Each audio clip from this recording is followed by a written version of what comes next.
Good morning students. आज मैं आपको बीजगणितीय व्यंजक में एक्सरसाइज 6B बताने जा रहा हूँ। इस पे ब्रैकेट से रिलेटेड सम्स है। इसमें करना कुछ नहीं होता है। ब्रैकेट के बाहर अगर कोई डिजिट लिखी है, उस डिजिट का आप ब्रैकेट के अंदर वाली सभी संख्याओं में गुणा करें और यही प्रोसेस सबके साथ फॉलो करते चले जाएं, आपका आंसर आ जाए। देखिए, इसमें मेन चीज क्या होती है कि ब्रैकेट के जो बाहर डिजिट लिखी होती है, उस डिजिट का चिन्ह के साथ ब्रैकेट के अंदर स्थित सभी संख्याओं में गुणा किया जाता है। देखिए, पहला सवाल है, एक्स वाई का मल्टीप्लाई पहले वाई स्क्वायर में होगा, फिर इसी एक्स वाई का मल्टीप्लाई 3x के साथ होगा। तो देखिए, इसमें जब मल्टीप्लाई करेंगे तो एक्स वाई क्यूब आएगा और माइनस 3x स्क्वायर वाई। अब ये क्यों आया? देखिए, एक्स वाई का जब वाई स्क्वायर से मल्टीप्लाई किया तो एक्स तो अकेला था, इसलिए अकेला आ गया। वाई यहाँ 2 बार है, इसके ऊपर पावर 1 होती है, 2 + 1 3। अब एक्स वाई का मल्टीप्लाई इसके साथ किया, 3 तो एज इट इज आ गया। एक्स एक बार ये लिखा हुआ, एक बार ये, तो ये एक्स की पावर 2 हो गई। वाई यहाँ अकेला है, वाई प्लस। सेम प्रोसेस यहाँ भी करेंगे। -2 का मल्टीप्लाई एक बार इसके साथ करेंगे तो -2x स्क्वायर वाई, और इसी -2 का मल्टीप्लाई एक बार 6z के साथ करेंगे तो -12z आ जाएगा। अब 4y स्क्वायर का मल्टीप्लाई जब x के साथ करेंगे तो 4xy स्क्वायर आ जाएगा, और इसी 4y का मल्टीप्लाई जब -4 के साथ करेंगे तो 4 4 = 16। ठीक है, अब ये y लिखा हुआ है 4 में, 4y, ये 4 है, सॉरी y ना समझिएगा इसको, तो 4 4 = 16 और y स्क्वायर, क्योंकि इसके बगल में कुछ और नहीं है। ठीक है, अब देखिए, एक जैसे डिजिट्स को हमको लिखना होता है। यहाँ लिखा हुआ है xy3, मैंने ऐसे लिखा। देखिए, 3x स्क्वायर वाई ये और 2x स्क्वायर वाई ये। हमको इसके सॉल्यूशन में जो सबसे इंपॉर्टेंट चीज होती है वो हमको मैथमेटिकल डिजिट नहीं, एल्जेब्रिकल डिजिट देखनी होती है। वो एक जैसी है, जैसे 3x स्क्वायर वाई यहाँ पे लिखा है, 3x स्क्वायर वाई यहाँ पे लिखा है, इसका मतलब ये एक पेयर है, क्योंकि इसमें भी x स्क्वायर वाई और यहाँ पे भी x स्क्वायर वाई। बट ये नहीं है, क्यों? क्योंकि यहाँ पे x y स्क्वायर लिखा हुआ है, यहाँ पे x सिंगल है, पावर 1 है, और इन दो जगहों में x पे पावर 2 लगी है। यहाँ y1 है और यहाँ y पावर 2 लगी है। इसका मतलब ये दोनों डिजिट तो हमारी एक जैसी है, बट ये नहीं। तो अब ये नहीं है, तो इसका मतलब कोई डिजिट नहीं मिलेगी। यहाँ z है, यहाँ कहीं z नहीं लिखा, यहाँ y स्क्वायर है तो y स्क्वायर के बगल में x नहीं लिखा, यानी ये तीनों डिजिट अलग टाइप के, तो उनको अलग रहने देंगे। इनको माइनस माइनस प्लस कर देंगे, -5x स्क्वायर वाई। क्यों? माइनस माइनस प्लस होता है, साइन हमेशा जो डिजिट बड़े होते हैं उसका।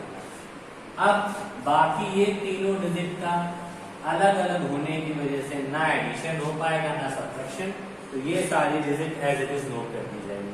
तो इसको ठीक से अगर नोट करना हो तो प्लस का 4xy स्क्वायर नोट कर लेते हैं, इसके बाद माइनस का 16y स्क्वायर नोट कर लेते हैं, लास्ट में 12z लेते हैं।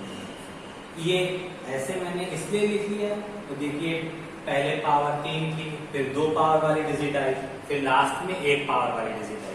तो इसका मतलब ये थोड़ा देखने में अच्छा लगता है। और अगर आप इस पूरी डिजिट को एज इट इज भी नोट कर देते हैं, डिजिट को इधर उधर नहीं करते हैं, तो भी आपका सम बिल्कुल सही होता है। तो स्टूडेंट, ये आपका पहला सम था जो मैंने आपको बता दिया। अब इसी टाइप के आगे के सम मैं आपको बताने जा रहा हूँ, तब तक इसको नोट डाउन कर लीजिए और ध्यान से करिएगा, कुछ गड़बड़ मत हो।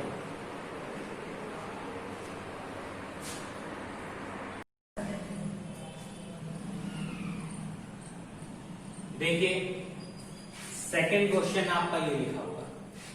सेकंड क्वेश्चन में भी सेम चीज को ही हमको प्रोसेस में रखना है। कैसे? x स्क्वायर का मल्टीप्लाई पहले इन दोनों डिजिट के साथ करेंगे, प्लस के 2x का मल्टीप्लाई इनके साथ करेंगे, माइनस के 8y का मल्टीप्लाई इनके साथ करेंगे। देखिए, करिए, 2x square minus 4x square y square. ठीक है स्टूडेंट्स, आप देखिए प्लस के 2x का मल्टीप्लाई कर दिए तो 2x की पावर 2 y स्क्वायर और 2x का इसके साथ मल्टीप्लाई करिए 6x स्क्वायर। ठीक है, अब माइनस के 8y का मल्टीप्लाई कीजिए, माइनस का 8y स्क्वायर और प्लस का 8 4 32x स्क्वायर और ये y स्क्वायर। ठीक है स्टूडेंट्स, कोई दिक्कत तो नहीं। अब ये x स्क्वायर y स्क्वायर कैसे आया आप खुद देखिए, y यहाँ 1 टाइम था, यहाँ 1 टाइम था तो मल्टीप्लाई किया 2 टाइम हो गया, y यहाँ 1 टाइम है, यहाँ 1 टाइम है तो मल्टीप्लाई किया 2 टाइम हो गया, स्क्वायर ऐसे दिख रहा। अब हम डिजिट्स को स्क्वायर स्क्वायर वाले को एक साथ देखेंगे और जो एक जैसे डिजिट है उनको एक साथ लिखेंगे। देखिए 2x स्क्वायर और ये 6x स्क्वायर एक जैसी है तो इनको बगल बगल में लिख लीजिए, माइनस 6x स्क्वायर। ठीक, अब देखिए 4x स्क्वायर y स्क्वायर ये लिखा मैंने, उसके बगल में 2x स्क्वायर y स्क्वायर था तो वो भी मैंने लिखा रहने दिया, एक जैसी डिजिट थी। और एक सबसे लास्ट में है मेरा प्लस का 32x स्क्वायर y स्क्वायर, वो मैंने लिखा। तो मेरा बचा केवल और क्या लिखने के लिए 8, वो मैंने लास्ट में लिख दिया। ये तीनों के पीछे देखिए x स्क्वायर y स्क्वायर लिखा हुआ है, इसका मतलब ये तीनों डिजिट्स एक जैसे, तो इन तीनों को हमने एक साथ लिख दिया। यहाँ सब्ट्रैक्ट करेंगे तो 4x स्क्वायर आएगा, वो भी किसका, माइनस का, क्योंकि माइनस का डिजिट बड़ा है। अब देखिए इसमें 2x स्क्वायर y स्क्वायर में 32x square y square add कर दीजिए तो 34x स्क्वायर y स्क्वायर हो जाता है। उससे 4x स्क्वायर जब सब्ट्रैक्ट कर देंगे x स्क्वायर y स्क्वायर तो माइनस का प्लस का 30x स्क्वायर y स्क्वायर। देखिए हम कैसे ऐड किया हमने, x स्क्वायर y स्क्वायर तो पीछे कॉमन था, कोई प्रॉब्लम नहीं थी, 2 और 32 को ऐड किया 34 हो गया, 34 में से मैंने ये वाला 4 सब्ट्रैक्ट कर दिया तो ये मेरी डिजिट आ गई 30 और x स्क्वायर y स्क्वायर पीछे लगा दिया। x स्क्वायर y स्क्वायर कभी भी आपस में सब्ट्रैक्ट नहीं होते हैं क्योंकि ये अलजेब्रिकल डिजिट होती है।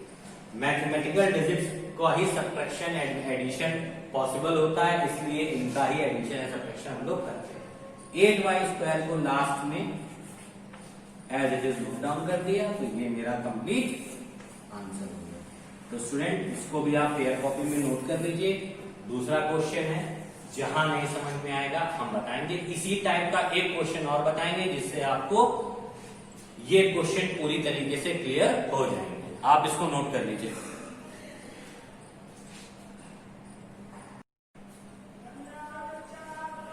इस क्वेश्चन को स्टूडेंट देख लीजिए, इसमें भी सेम प्रोसेस फॉलो अप करना है, a into B A B A into C minus का एक्स, माइनस का बी से मल्टीप्लाई कीजिए तो माइनस का B C minus minus plus B, minus का फिर सी ए से मल्टीप्लाई कीजिए तो ए सी और प्लस का, ठीक है स्टूडेंट्स, ये चीज समझ में आई। देखिए ए और बी का मल्टीप्लाई किया तो ए बी लिखा, ए और सी का मल्टीप्लाई किया तो ए सी लिखा, माइनस बी का सी से मल्टीप्लाई किया तो माइनस का बी सी लिखा, माइनस बी का माइनस ए के साथ मल्टीप्लाई किया तो माइनस माइनस प्लस प्लस का ए बी लिख लिया, माइनस सी का ए से मल्टीप्लाई किया तो माइनस का ए सी और माइनस सी का माइनस के बी मल्टीप्लाई किया तो minus minus plus B C.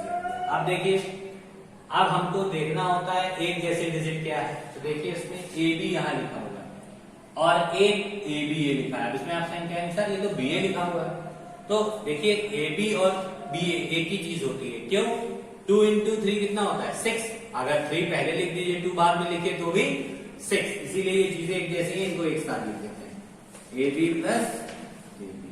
अब यहाँ देखिए ये ए सी लिखा हुआ है और ये भी क्या है ए सी, इनको एक साथ लिख दीजिए,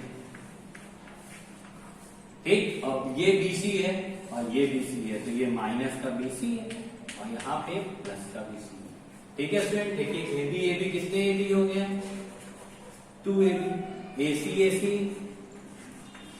2 ए सी, बी सी दोनों अपोजिट साइन है, एक माइनस का एक प्लस का, ये दोनों आपस में क्या हो गए कट, तो हमारा आंसर क्या हो गया 2 ए बी माइनस 2 ए सी।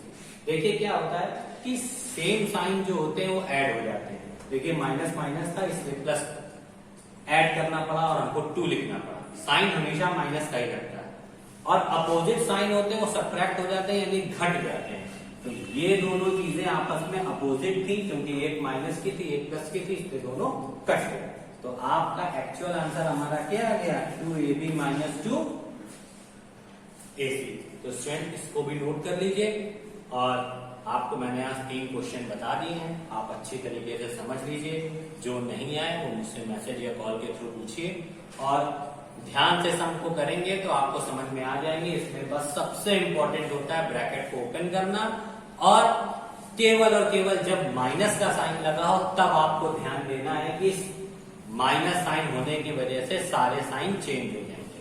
तो स्टूडेंट इसको नोट डाउन कर लीजिए, और जहां भी नहीं समझ में आए मैसेज या कॉल के थ्रू पूछिएगा। Thank you and have a nice day.